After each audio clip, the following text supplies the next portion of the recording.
Mummy, भाभी को मायके भेज दीजिए। अरे भाभी, आपका चेहरा तो लटक गया है, क्या हुआ जो आप मायके नहीं जाओगी? देखो, मेरी फाइनल ईयर की परीक्षाएं हैं और मम्मी के घुटनों में दर्द रहता है, और जब भाभी घर पर हो तो ननद को आराम मिलना ही चाहिए। आप कहीं नहीं जाएंगी, आप चली जाएंगी तो घर का काम कौन करेगा? अपना मायका भूल जाओ, अब ससुराल आपके लिए सब कुछ है। बानी की ननद अदिति लगातार बोले जा रही थी और बानी की सास एकदम चुप थी। आखिर वो घर की बड़ी हैं तो उन्हें बोलना तो चाहिए। फिर अदिति तो अभी घर में सबसे छोटी है, उसे तो अपनी भाभी से ढंग से बात करनी चाहिए। बानी मन ही मन सोच रही थी कि तभी अदिति फिर बोलती है, देखो भाभी, परीक्षा में नंबर कम आएंगे तो इसकी जिम्मेदार आप ही होंगी, क्योंकि आप पूरा घर संभाल लेते हो। अगर आप ही घर से चली जाओगी तो मम्मी काम करेंगी और मुझे उनकी मदद करवानी होगी, तो मैं पढ़ूंगी कब? हाँ बहू, आदिति सही कह रही है, अभी मायके मत जाओ। अब तुम्हारी बहन मायके आ रही है तो वो अकेली रहकर चली जाएगी, अब जरूरी है क्या उसके साथ में रहो? इसकी परीक्षाओं के बाद चली जाना, स्नेहलता जी ने रोकते हुए कहा। बानी समझ गई कि अब वो दीदी से नहीं मिल पाएगी।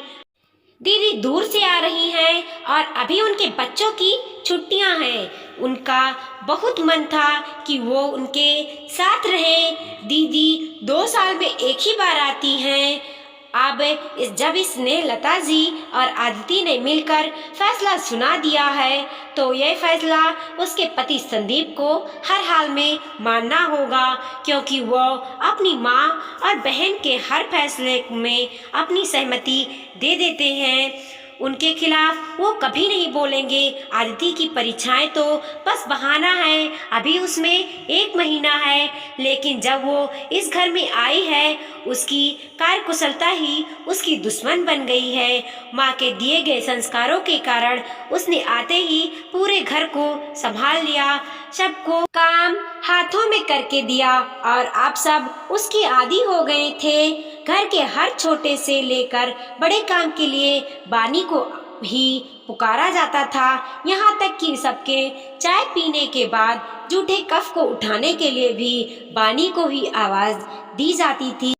अब ऐसे ससुराल छोड़कर मायके जाना सबको अखर रहा था, पर उसे भी तो 2 साल बाद अपनी दीदी से मिलने का बड़ा मन था।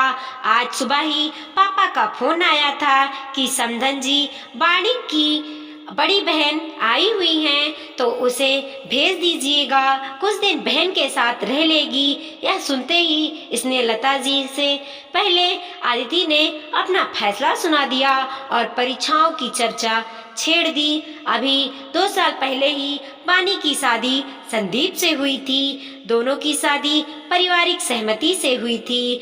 बानी हर तरह से घर के कामों में दक्ष थी। उसने सामान्य पढ़ाई लिखाई की थी, पर घरेलू कामों को वह घोट कर पी जाती थी। उसकी शादी में उसकी बड़ी बहन आई थी और उसके बाद वो उनसे मिली नहीं। 2 साल बाद उसका भी उनके साथ रहने का बड़ा मन था। यूँ तो वीडियो कॉल हो जाता था, पर जो बात साथ रहने में थी वो वीडियो कॉल में नहीं थी। अदिति की बड़ी बहन नियति भी बाहर रहती थी। उसकी शादी 4 साल पहले हुई थी। वो अपने पति साथ विदेश में रहती थी। उसने अदिति को और मम्मी को समझाया कि भाभी को मायके भेज दो, परीक्षाएं तक कोई मेड रख लो। फिर उसकी दीदी बार बार तो नहीं आएंगी, पर नियति की बात अनसुनी कर दी गई। रात को बानी ने अपने पति संदीप से बात करनी चाहिए तो वो तो जैसे अंधभक्त की तरह अपनी मम्मी और छोटी बहन का फैसला मान ही चुका था। सही तो है, क्या करोगी जाकर? ससुराल आकर मायके को भूलना पड़ता है। पहले ससुराल के रिश्ते होते हैं, अब मायके के रिश्ते पीछे छूट गए हैं। मेरी मम्मी ऐसी तकलीफ में कैसे काम करेंगी? अदिति के भी परीक्षाएं हैं, अगर उसके कम नंबर आएंगे तो तुम ही इसकी जिम्मेदार होगी। यह सुनकर बानी को बहुत दुख होता है। जिस पति के भरोसे ससुराल में आई थी कि वो उसका दर्द समझेगा, पर वो तो जैसे उसकी बात सुनना और समझना ही नहीं चाहता है।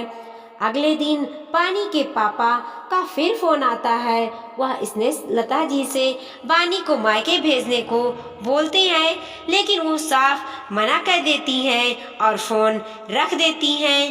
बानी का मन टूट जाता है। वो घर के कामों में लगी रहती है। आते जाते वक्त देखती है कि ननद तो हर वक्त टीवी और मोबाइल में ही घुसी रहती हैं। एक दिन भी उसने उसको पढ़ते हुए नहीं देखा था। और सासू माँ, जिनके घुटनों में दर्द रहता था, वो रोज नीचे बगीचे की सैर को निकल जाती थी और घंटे वहीं अपनी सहेलियों से बात किया करती थी। बानी समझ गई थी कि इन सबको आराम की लत लग गई थी, इसीलिए उसे जाने नहीं दिया गया। आदिति की फाइनल की परीक्षा हो गई थी और अब उसके लिए लड़का देखा जा रहा था। आखिर उम्र तो शादी लायक हो ही गई थी। संयोग से बड़ा जल्दी उसका रिश्ता रौनक के साथ तय हो गया और शादी की तारीख भी तय हो गई। अब बानी पर दोहरी जिम्मेदारी आ गई थी। शादी की तैयारियां भी करनी थी और उसे घर भी संभालना था। कब सुबह से रात होती उसे पता ही नहीं चलता था। अदिति की शादी के लिए लगभग सारी तैयारियां हो चुकी थी और शादी के दिन नजदीक आ रहे थे। नियति भी अपने बच्चों और पति के साथ विदेश से आ गई थी। दोनों बहनों में बड़ा प्यार था, बस एक ही अंतर था।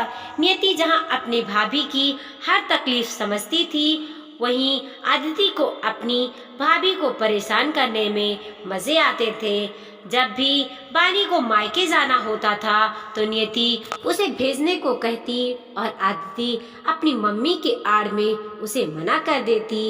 एक रात दोनों बहनें बातें कर रही थी तो नियति ने समझाया कि वो भाभी के साथ ऐसा व्यवहार क्यों करती हैं।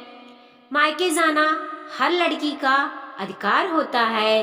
फिर शादी के बाद मायके से रिश्ता तो खत्म नहीं हो जाता। ससुराल माना पहले है, पर मायका भी शादी के बाद मायके भी बहुत याद आती है। मैं बानी का दर्द समझती हूँ, क्योंकि मैं खुद भी तो शादीशुदा हूँ। पर ये चीज़ तुझे भी अब शादी के बाद समझ आएगी। क्या दीदी, आप भी बेकार की बातें लेकर बैठ गई हो। रौनक मेरी हर खुशी का ध्यान रखते हैं। मैं जब भी कहूँगी मुझे यहाँ लेकर खुद आ जाएंगे। मेरी तो सास और ननद भी बहुत अच्छी हैं। मेरे साथ ये सब नाटक नहीं होंगे। हाँ मेरी बहन, काश तेरे साथ यही सब हो। तुझे मेरी और बानी की तरह ससुराल वालों के दबाव में रहना नहीं पड़े। आदिति की शादी हो जाती है। शुरू शुरू में उसे सब अच्छा लगता है और वो जल्दी जल्दी मायके आ जाती है, पर जैसे जैसे वो अपना घर संभालती है, सारी जिम्मेदारी उस पर डाल दी जाती है। एक दिन उसका मायके आने का बड़ा मन था। उसने अपने पति रौनक से कहा कि मुझे मम्मी की याद आ रही है, मुझे ले चलिए। तो उसकी सास ने टोक दिया, एक ही शहर में रहने का ये मतलब तो नहीं कि तुम रोज रोज मायके चली जाओ। शुरुआत में तो ठीक था, पर तुम इसी तरह जाती रहोगी तो घर कौन संभालेगा। ये सुनकर आदिति का चेहरा उतर जाता है। उसे अपनी भाभी बानी का दर्द समझ आता है, क्योंकि जिस उम्र में उसकी शादी हुई थी उसी उम्र में बानी की शादी हुई थी। छोटी उम्र और अपने मायके से दूर रहना बड़ा ही मुश्किल होता है। एक दिन उसकी सुबह नींद देर से खुलती है तो उसकी सास उल्लाहना देती है, बहू मायके वालों से देर रात तक फोन पर बात मत किया करो। सुबह ऐसे ही देर से उठोगी तो घर के सारे काम पड़े रह जाएंगे। ये सुनकर उसे रह रहकर अपना गलत व्यवहार याद आ रहे थे। एक दिन बानी को उठने में देर हो गई थी तो सबसे ज्यादा वो चिल्ला रही थी। देर रात तक अपने मायके वालों से बात करती रहती है, अपनी दीदी से वीडियो कॉल करती रहती हैं, तभी तो इनकी नींद नहीं खुलती है। मुझे इनके कारण कॉलेज जाने में देरी हो जाती है, नाश्ता समय पर नहीं मिलता है और कपड़े भी फ्रेश नहीं होते हैं। पता नहीं क्यों हर समय अपने घर वालों से फ़ोन पर लगी रहती है। मम्मी, आप भाभी से इनका फ़ोन छीन लीजिए। अदिति की आंखें भर आईं। सच में शादी के बाद रह रहकर मायके की कितनी यादें आती हैं, ये उसे अब समझ में आ रहा था। इसी तरह एक साल निकल गया। नियति के ससुराल में शादी थी, वो उसी में शामिल होने के लिए विदेश से आ रही थी। उसके आने की सबसे ज़्यादा खुशी अदिति को हो रही थी, क्योंकि अदिति शादी के बाद अपनी दीदी के साथ एक दिन भी नहीं रही थी। शादी में जाने के बाद नियति जल्दी ही अपने मायके अपनी मम्मी और भाभी के साथ रहने को आ गई और अब उसे अपनी छोटी बहन के आने का इंतजार था। अदिति भी मायके जाने के नाम पर खुश हो रही थी, पर तभी अचानक उसकी सास बाथरूम में फिसल जाती है। फ्रैक्चर तो नहीं होता है, पर दर्द पाँव में बहुत हो रहा था। उसी वक्त अदिति के पापा का फोन आता है। वो अदिति को मायके भेजने को कहते हैं, पर उसकी सास मना कर देती हैं। समधी जी, पैरों में दर्द है, बहू को भेज दूंगी तो यहाँ घर का काम कौन करेगा। अब जितने दिन मायके रहना था ये रह ली, अब तो हमारे घर की बहू है। अब हम सब इधर तकलीफ पाएं और बहू मायके में आराम करें, इसलिए तो हमने शादी नहीं की थी। रही बात इसकी दीदी की, तो फिर कभी बहनें मिल लेंगी, इस साल नहीं तो अगले साल ही मिल लेंगी। और आगे बात सुने बिना ही उन्होंने फोन रख दिया। ये सारे शब्द अदिति के कानों में गरम शीशे की भांति पिघल रहे थे। आखिर उसका किया उसने भुगत ही लिया। उसने हमेशा अपनी भाभी पानी को मायके जाने से रोका और हमेशा उनका दिल दुखाया। शायद आज इसीलिए उसके साथ भी वो ही सब कुछ हो रहा था। आज उसे अपने किए गए हर कर्म का फल मिल रहा था। आज वो अपनी भाभी की जगह पर खड़ी है और खुद को असहाय महसूस कर रही थी। मेरी आंखें और दिल में बड़ा ही दर्द था। तभी उसकी मम्मी का फोन आया। आदिति, तू कहती थी कि तेरे ससुराल वाले बड़े अच्छे हैं और अब उन्होंने ही तुझे भेजने से मना कर दिया। दोनों बहनें साथ रह लेती, आपस में दिल की बातें कर लेती, खुश हो लेती, तो क्या हुआ जो बहू को 2-4 दिन के लिए भेज देते। तभी वो बोलती है, मम्मी मेरे ससुराल वाले तो अच्छे नहीं हैं, पर बानी भाभी के ससुराल वाले भी कौन से अच्छे हैं। हमने भी तो भाभी को कई बार मायके नहीं भेजा, उनका दिल दुखाया, कभी परीक्षाओं का तो कभी बीमारी का बहाना बनाया। आज यही सब मेरे ससुराल वाले कर रहे हैं तो क्या अनोखा और नया कर रहे हैं। सब ऐसे ही तो करते हैं। बहू एक बार घर में आ जाए तो फिर वो उनके हाथों की कठपुतली बन जाती है। उसके मायके जाने पर लगाम कस दी जाती है। ससुराल वालों की मर्जी से वो आती है और जाती है। कभी कभी मायके भेजने के बाद भी बीच में ही बुला ली जाती है। बहू की अपनी मर्जी, अपनी भावना तो बिल्कुल भी नहीं है। वो तो सास भी ससुराल वालों के हिसाब से ही लेती है। अब मुझे भाभी का दर्द समझ में आ रहा है। नियति दीदी मुझे समझाती थी पर मैं कभी नहीं मानी। पर आप तो मुझे समझा सकती थी कि भाभी के साथ ऐसा गलत व्यवहार मत कर। आप तो मुझे सही शिक्षा दे सकती थी। आप तो खुद एक बहू रह चुकी हैं। आपको तो भाभी के दर्द का एहसास होता होगा। ये दर्द का एहसास मुझे अब समझ में आ रहा है।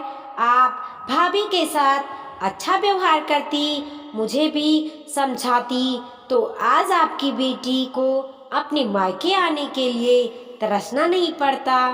ये सब सुनकर स्नेहलता जी की बोलती बंद हो गई। उन्होंने फोन रख दिया। फोन स्पीकर पे था। नियति और बानी सब बातें सुन रही थी। दोनों ही निशब्द थी। नियति कुछ दिनों के लिए रहकर वापस चली गई। कुछ महीने बीते थे। अदिति 4 दिनों के लिए मायके आई थी। पर उसी वक्त बानी की मम्मी की बीमारी का फोन आता है तो उसने आगे होकर कहा, माँ भाभी को मायके भेज दीजिए। इनकी मम्मी को इनकी बहुत ज़रूरत है। भाभी आप आराम से जाइए यहाँ की, और मेरी जरा भी चिंता मत करिए। यहाँ मम्मी और मैं एक दूसरे को संभाल लेंगे। अपनी ननद के मुंह से ये बातें सुनकर वाणी को अच्छा लगा और वह अदिति के गले लग गई। हाँ बहू, अभी तुम्हारी मम्मी को ज़्यादा ज़रूरत है। स्नेहलता जी ने भी जाने को कह दिया। दोस्तों, कुछ बातें, कुछ एहसास तभी समझ में आते हैं जब वो खुद पर बीतते हैं। सास बहू या ननद भाभी का रिश्ता ऐसे ही है। ससुराल और मायके के रिश्ते का एहसास भी हर लड़की को शादी के बाद ही समझ में आता है। वीडियो पसंद आया हो तो लाइक कीजिए, कमेंट कीजिए और अपने दोस्तों के साथ ज़रूर शेयर कीजिए। चैनल पे नए हैं तो प्लीज़ सब्सक्राइब कीजिए।